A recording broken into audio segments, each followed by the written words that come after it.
안녕하세요. 김승현 안PD의 스포일러 안PD입니다. 클릭해주셔서 감사합니다. 오늘은 쌍용차 논평 아닙니다. 제가 말씀드렸죠. 지금 이 상황에 관리인한테 3억 포상금이나 주는 돈잔치나 하고 있어서 더 이상 논평하기도 싫고 정이 뚝 떨어졌다고 했잖아요. 그런데 쌍용차 논평은 어디 갔든지 이건 짚어볼 필요가 있겠더라고요. 만약에 쌍용차가 실제로 망한다면 어떤 일이 벌어질까요? 이게 진짜 소비자들한테 필요한 주제라고 생각을 하고 자료를 찾다 보니까 소비자들한테는 의외로 좋을 수도 있겠다는 결론이 나왔습니다. 현실적인 이야기들로 구성했으니까요. 편하게 들어주시면 감사드리겠습니다.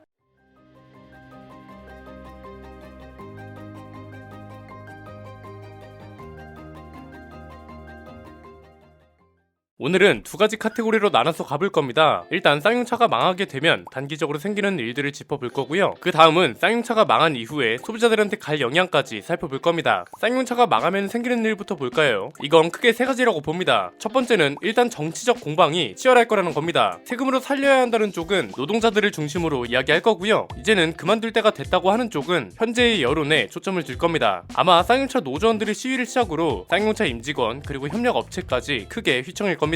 이 업체들은 대규모 도산도 할 수 있고 이렇게 되면 분명히 지역경제 외면한 대통령, 노동자 인권은 대체 어디로? 이런 식의 언론 플레이가 생겨날 수도 있습니다. 그런데 이건 어느 정권에 들어서도 마찬가지였을 겁니다. 왜? 정부에서 어떻게 하든 이미 쌍용차의 운명은 정해진 상태였으니까요. 쌍용차가 휘청이면 지역 경제에 일시적으로 큰 타격이 갈 거라는 건 이미 정해진 결과잖아요. 두 번째는 평택공장을 비롯한 쌍용차의 자산이 어떻게 매각되느냐, 이게 한동안 이슈일 겁니다. 실제로 한국GM 군산공장도 폐쇄 이후에 누가 인수해가느냐가 이슈였죠. 평택 공장도 부지가 꽤 커서 자동차나 자동차 부품 생산 기지로 눈독 들이는 곳이 있을 겁니다. 조금 슬픈 건 일단 지금 상황을 봐서는 중국 전기차 업체나 중국 전기차 부품 업체가 가져갈 가능성이 높을 거라고 봅니다. 지금 중국은 전기차뿐만 아니라 배터리 업체들까지 무서운 속도로 치고 올라오고 있잖아요. 그래서 만약 평택 공장이 철거되지 않고 또 다른 회사가 공장을 먹게 된다면 중국 업체의 소유가 될 확률이 높을 겁니다. 그게 아니라면 중국 OEM 생산을 할 가능성이 있고요. 군산 공장도 그렇게 됐잖아요. 현대차의 1차 협력업체인 명신이 군산 공장을 인수했거든요. 그래서 현대차의 부품을 생산하는 줄 알았더니 그게 아니었죠. 중국 바이톤이 전기 SUV를 생산할 거라는 계획을 세웠고 생산 가능 대수는 연최소 3만 대로 잡았습니다. 중국 업체가 직접 공장을 인수한 건 아니지만 OEM 방식으로 공장이 가동되는 거죠. 세 번째는 결국 일시적으로는 일자리 문제랑 지역 경기 침체가 심각할 수 있지만 이 문제들은 어떻게든 해결된다는 겁니다. 이게 좀 구분을 해야 하는 게 쌍용차가 무너지면 협력업체도 무너진다고 했잖아요. 그런데 어떻게 보면 쌍용차가 무너지지 않아도 협력업체는 위험했습니다. 왜? 이미 전기차 시대로 전환되면서 쌍용차랑 관련된 부품 업체뿐만 아니라 모든 자동차 부품 업체가 휘청이기 시작했거든요. 심지어 더 중요한 건 단순히 부품의 수가 줄어들기 때문에 그런 게 아니라는 겁니다. 애초에 우리나라에 있는 부품 회사들은 전기차 시대를 위한 준비가 전혀 안 되어 있었습니다. 한국자동차산업협회가 국내 자동차 부품업체 300개를 조사했거든요. 이 중에 전기차 관련 분야 전환이 이뤄지지 않고 있는 곳이 무려 47%에 달했습니다. 이 47%에 해당되는 업체들은 산업이 바뀌고 있는 것에 대한 파급력도 제대로 이해하지 못하고 있고 잘 대응하고 있다고 답한 업체들 중에서도 수익을 내고 있는 업체는 18%에 불과했습니다. 33% 정도 되는 기업은 아예 새로운 설비가 필요합니다. 이렇게 답을 했고요. 이 소리는 뭐예요? 결국 설비 투자랑 기술 개발이 없는 대부분의 부품 업체는 쌍용차가 어떻게 되든 결국 도산해라는 운명이 결정되어 있었다는 거죠. 냉정하게 들릴지는 모르겠지만 이게 실제 우리 산업 현장의 현실입니다. 자, 일단 단기적인 문제는 이 정도면 정리가 될 것 같고요. 장기적인 문제, 실제 소비자들한테 해당되는 얘기로 넘어가 볼까요? 이것도 세 가지면 정리가 됩니다.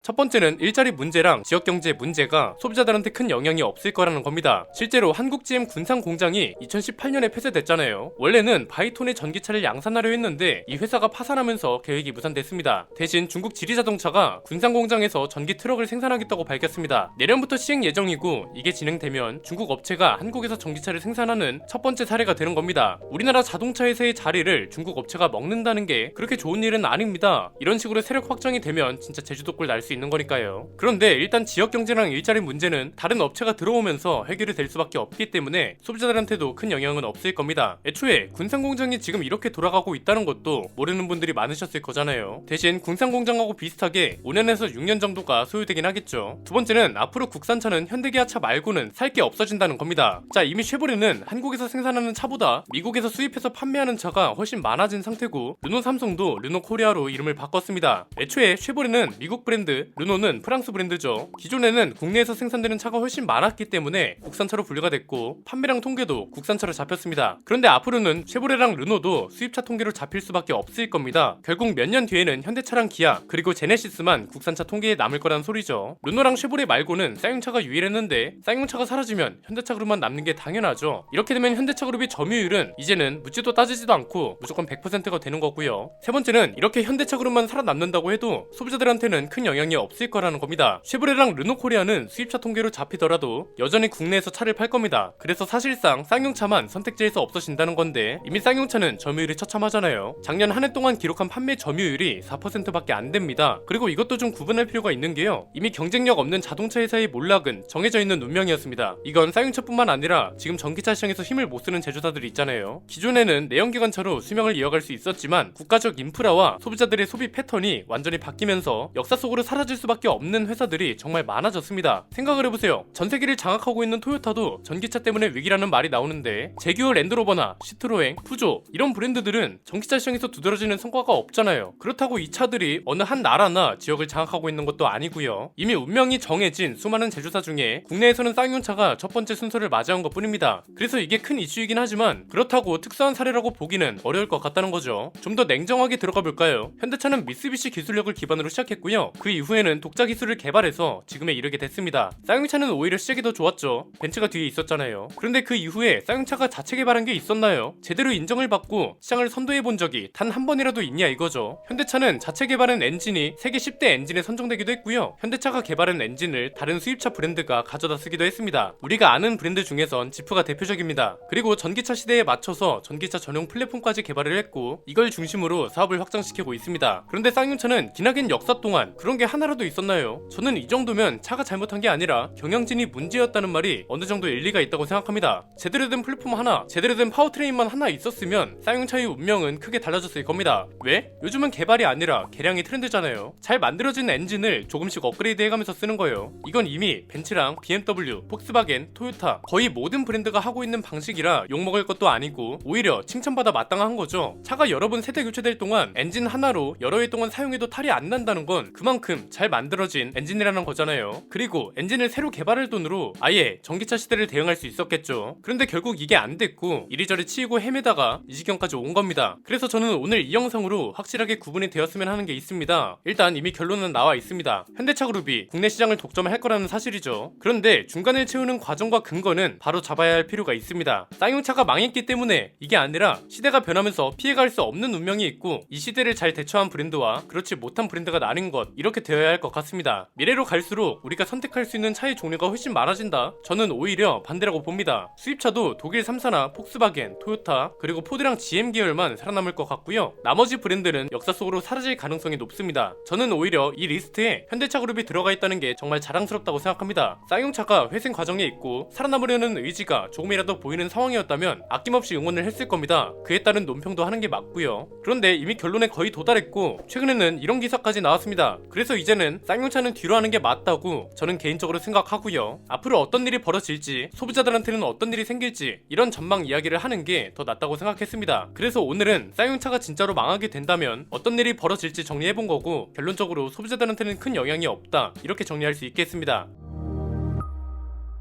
오늘 내용은 여기까지입니다. 앞으로도 이렇게 자동차 시장 동향 이야기를 가장 유익하게 스포일러 해드릴 예정이니까요. 구독과 좋아요 알림 설정을 통해 가장 빠르게 받아보셨으면 좋겠습니다. 안PD의 자동차 백과 쌍용차가 진짜 망하면 벌어지는 일 편이었습니다. 감사합니다.